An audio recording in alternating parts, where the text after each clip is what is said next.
नमस्कार, मैं हूं विनोद कुमार शुक्ला। अड्डा पर आपका स्वागत है। प्रधानमंत्री नरेंद्र मोदी ने अभी जो डेवलपमेंट हुआ है पाकिस्तान के साथ भारत की जो आतंकवादी मामले में भारत ने पाकिस्तान पर एक ऑफेंसिव किया था अपने आतंकवादी हमले के जवाब में, और अब जब ये मामला इस स्थिति में है, जब पाकिस्तान को ये बता दिया गया है कि अब कोई हमला होता है तो उसका जवाब ऐसा होगा कि उसकी इंटेंसिटी शायद मुश्किल होगी। इन सब के बाद भारत सरकार ने एक डेलीगेशन भेजने का निर्णय किया है। वो डेलीगेशन ऐसा होगा जो ग्लोबल आउटरीच का एक हिस्सा होगा। लेकिन ये तो सरकारें करती ही हैं। महत्वपूर्ण क्या है?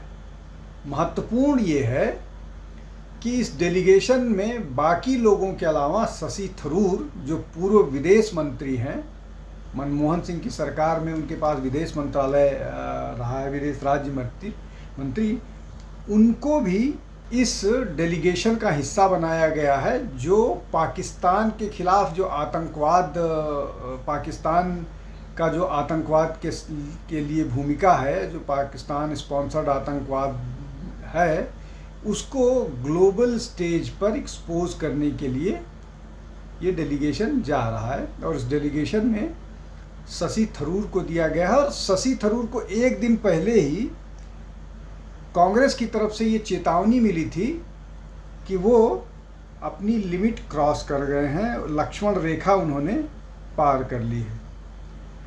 अब ये जो लक्ष्मण रेखा पार करने वाला मामला है, ये अपने आप में बड़ा इंटरेस्टिंग होता जा रहा है। वो इंटरेस्टिंग इसलिए होता जा रहा है, लगातार शशि थरूर एक के बाद एक कुछ ना कुछ इस तरह की बात कह दे रहे हैं, या कुछ उनकी तरफ से इस तरह की बात आ जा रही है जो निश्चित तौर पर कांग्रेस को ठीक नहीं लग रहा है। अब ये जो लक्ष्मण रेखा क्रॉस करने वाली बात आई है, वो क्यों आई है? वो लक्ष्मण रेखा क्रॉस करने वाली बात इसलिए आई है कि अभी जब से ये 22 तारीख के बाद से, या ये कह लीजिए कि 7 तारीख की जो रात थी, 7 तारीख की रात जब भारत ने आतंकवादी ठिकानों पर हमला किया है, उसके बाद से लेकर के अब तक जो भी घटनाओं का डेवलपमेंट हुआ है, उसमें जो शशि थरूर की लाइन थी वो कांग्रेस के ऑफिशियल लाइन से अलग थी। जैसे जो कदम उठाए गए उस पर शशि थरूर का कहना था कि वो ठीक कदम उठाए गए। जब पाकिस्तान की रिक्वेस्ट पर भारत सरकार ने ये कह दिया कि हम इसको अभी रोक दे रहे हैं, अभी हम सीज़ फायर तो नहीं कहा उन्होंने, लेकिन बोला कि इसको हम होल्ड पर डाल दे रहे हैं, उसकी तारीफ़ की। सिंधु वाटर को लेकर के शशि थरूर ने इस तरह की बात की कि नहीं ठीक, वो सरकार का निर्णय ठीक है। उसके अलावा जो डोनाल्ड ट्रंप ने ये पीस ब्रोकर करने की बात का दावा किया है, उसको लेकर के भी उन्होंने भारत सरकार को कटघरे में नहीं खड़ा किया बल्कि डिफेंड किया है। ये तो इंटरनेशनल मसले पर बात हो गई। अभी जब पिछले दिनों प्रधानमंत्री नरेंद्र मोदी केरल की यात्रा पर थे और ट्रिवेंड्रम के कुछ प्रोजेक्ट्स का उद्घाटन कर रहे थे, तो प्रधानमंत्री के साथ शशि थरूर ने स्टेज शेयर किया। हालांकि उसमें केरल के मुख्यमंत्री भी थे। प्रधानमंत्री ने चुटकी भी ली कि इंडिया अलायंस के बहुत सारे लोगों को मुश्किल होने वाली है।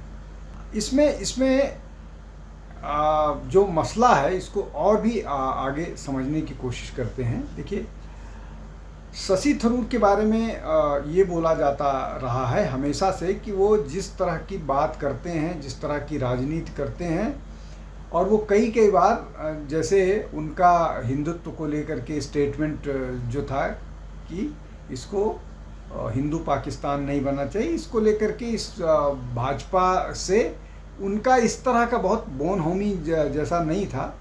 लेकिन जो जिस विषय के वो यूएन में बहुत दिन तक काम किए हैं, जिस विषय पर उनकी जानकारी है, जिस विषय पर वो उनकी पकड़ है, उस पर वो सरकार के साथ मजबूती के साथ खड़े दिख रहे हैं, और इसीलिए सरकार ने उनके लिए ये वो किया।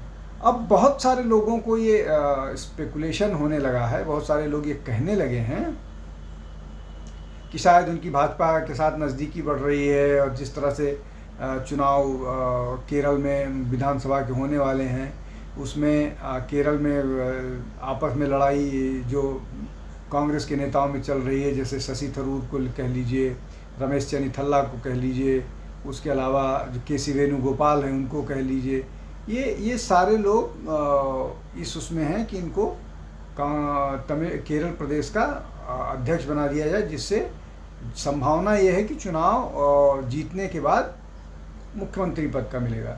लेकिन वहीं से वायनाड से प्रियंका गांधी भी MP हैं, तो उनकी से होगी क्या, और है क्या डेवलपमेंट है, वो सब एक बड़ा फैक्टर है। तब ये जो पूरा का पूरा मामला है, इन सब को देखते हुए शायद ये लग रहा है कि मतलब इस तरह का कयास लगाए जा रहे हैं कि शशि थरूर शायद भाजपा की तरफ आने के फिराक में है, या भाजपा ज्वाइन करना चाहते हैं। अभी इस पर कोई पुष्ट खबरें आना नहीं शुरू हुई ये, लेकिन ये कयास लगने शुरू हो गए हैं। लेकिन क्या ये सिर्फ इतना ही मामला है कि भारत की शशि थरूर भारतीय जनता पार्टी में आना चाह रहे हैं? MP वो वैसे ही हैं कांग्रेस के साथ, भाजपा में आएंगे, भाजपा वहाँ सरकार बनाने जान रही है, तो मुख्यमंत्री तो बनने से रहे हो। ज़्यादा से ज़्यादा ये होगा कि अगर इस सत्र में वो ज्वाइन करेंगे, मतलब इस सत्र का मतलब 24 से 29 के बीच का जो उनका टेन्योर है उसमें ज्वाइन कर लेते हैं, तो उनको कोई मंत्रालय मिल जाए, वो फिर कभी के लिए छोड़ते हैं। अभी इसी पर रहते हैं कि अब शशि थरूर ने, मैंने बता दिया कि किस तरह से वो डिफेंड कर रहे हैं सरकार को। बहुत सारे और मामलों में, लंबी सूची है, बहुत सारे और मामलों में उन्होंने प्रधानमंत्री नरेंद्र मोदी को या सरकार को डिफेंड किया है, जो कांग्रेस को नागवार गुजर रहा है। अब इसी बीच दक्षिण के ही एक और नेता पी चिदम्बरम, जिनको भी भाजपा का बहुत बिटर क्रिटिक माना जाता है, बहुत तीखा आलोचक माना जाता है, उन्होंने एक ऐसी बात कह दी जो भाजपा के लिए बड़ी मुफीद सी नज़र आती है। वो ये कि क्या INDIA का अस्तित्व अभी भी बचा हुआ है क्या? अब ये सारे लोग ऐसे हैं जो कांग्रेस के कार्यक्रमों में आजकल नहीं नज़र आते हैं। कांग्रेस का कार्यक्रम आजकल पूरा का पूरा राहुल सेंट्रिक हो गया है। राहुल को एक रैम्बो की तरह से दिखाने की कोशिश की जा रही है, और सोशल मीडिया के हिसाब से तो प्रधानमंत्री बन गए हैं। झगड़ा कुछ इस बात पर है कि सुप्रिया या अभय या और इस तरह के जो उनके पत्रकार मतलब मीडिया वाले हैं, उनमें से कौन INB मिनिस्ट्री किसको मिलेगी। खेड़ा हो गए, जयराम रमेश हो गए, सुप्रिया हो गई, अभय दुबे हो गए, इनमें से किन लोगों को, सुरेंद्र राजपूत हो गए, इनमें से किसको मिलने जा रहा है। लेकिन पी चिदम्बरम का ये कहना कि INDIA जो है वो ऑल प्रैक्टिकल पर्पसेस के लिए अब बची नहीं है। अब अगर INDIA नहीं बची है, तो क्या ये संभव है कि कांग्रेस अपने अकेले के दम पर कहीं का चुनाव जीत पाए? बिहार के चुनाव नज़दीक आते जा रहे हैं, और वहाँ पर कांग्रेस अपनी वो राहुल गांधी की रैम्बो वाली इमेज दिखाने की कोशिश कर रही है, जिससे हासिल कुछ नहीं होना है सिवाय इसके कि सोशल मीडिया पर कुछ दिन चलाने की कोशिश की जाएगी। सुप्रिया श्रीनाथ जो सोशल मीडिया की प्रमुख हैं और बहुत अभद्र भाषाओं के लिए मशहूर हैं, वो ये हालांकि इसका क्रेडिट सिर्फ सुप्रिया को देना उचित नहीं होगा। कांग्रेस के सारे प्रवक्ता भाषा के मामले में अभद्रता की पराकाष्ठा हर रोज़ पार करते हैं। खैर, तो जब चिदम्बरम ने भी एक अलग लाइन ले ली कि INDIA अलायंस नहीं चल रहा है, और ऐसे और भी बहुत सारे लोग हैं जो अब डिसअपॉइंट होने लगे हैं। उसके डिसअपॉइंटमेंट का कारण जो नज़र आता है वो ये कि राहुल की जो कोटरी है वो कुछ सुनने समझने के लिए नहीं तैयार है। वो एक ऐसे रास्ते पर निकल गई है जो रास्ता सिर्फ इस बात पर मतलब इस बात के आधार पर टिका हुआ है कि मोदी घृणा उसका आधार है और वो मोदी घृणा पर कुछ भी करने के लिए तैयार है, उसमें चाहे नेशनल इंटरेस्ट भी कॉम्प्रोमाइज़ हो रहा। और महत्वपूर्ण बात ये है कि उसको नई स्ट्रेटजी तो नहीं कहेंगे, लेकिन ये कांग्रेस की जो स्ट्रेटजी है इसने इनके प्रवक्ताओं को या जो लोग मीडिया से इंटरेक्ट करते हैं इतना कंडीशन्ड कर दिया है कि वो जब भी बात करते हैं, जब भी मुंह खोलते हैं तो सिर्फ उनके मुंह से या उनके तरफ से एक ही बात आती है जो मोदी घृणा से लबरेज होती है, लेकिन वो कई बार उस सीमा को भी पार कर जाती है जहां मोदी घृणा देश के प्रति या देश के इंटरेस्ट को कॉम्प्रोमाइज़ करती हुई नज़र आती है। अब ये क्या होगा, कैसे होगा, ये बात कांग्रेस को समझ में आएगी कि नहीं आएगी, बीजेपी काउंटर करेगा कि नहीं कर पाएगा कि नहीं कर पाएगा, और शशि थरूर जिनको इसके लिए भारत सरकार ने नामित किया गया है, जो डिप्लोमेटिक ऑफेंसिव